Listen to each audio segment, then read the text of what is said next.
ආයිබෝවන් යාළුවනේ ඔයාලා හැමෝම chingu.lk channel එකත් එක්ක සාදරයෙන් පිළිගන්නවා.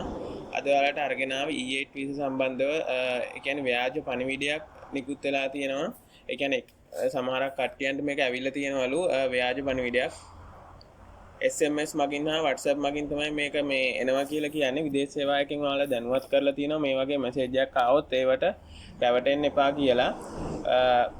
මෙතන රැවටෙන්න එපා. ශ්‍රී ලංකා විදේශ සේවා නියුක්ති කාර්යාංශයේ නම සඳහන් කරමින් සමාජ මාධ්‍යයන්හි පළවන මෙවැනි ව්‍යාජ දැන්වීම් වලට පණිවිඩ වලට රැවටෙන්න එපා. විදේශ රැකියා තොරතුරු දැනගන්න මේ අංකයට කතා කරන්න කියලා තියෙනවා. මම ඔයාලා හැමතිස්සෙම දැනුවත් කරන මේ SLBFP එකෙන් නිකුත් කරන පණිවිඩයත් එක්ක තමයි. ඒකින්ද ඔයාලා මේ ව්‍යාජ පණිවිඩ වලට අහු වෙන්න එපා හැමෝම.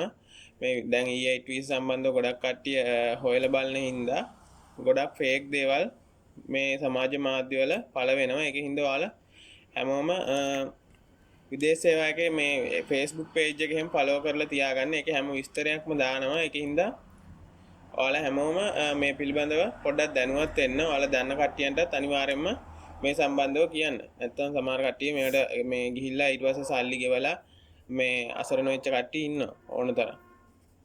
හරි එහෙනම් යාළුවනේ තවත් වීඩියෝ එකකින් හමු වෙමු. ඔයාලා හැමෝටම ජය වේවා.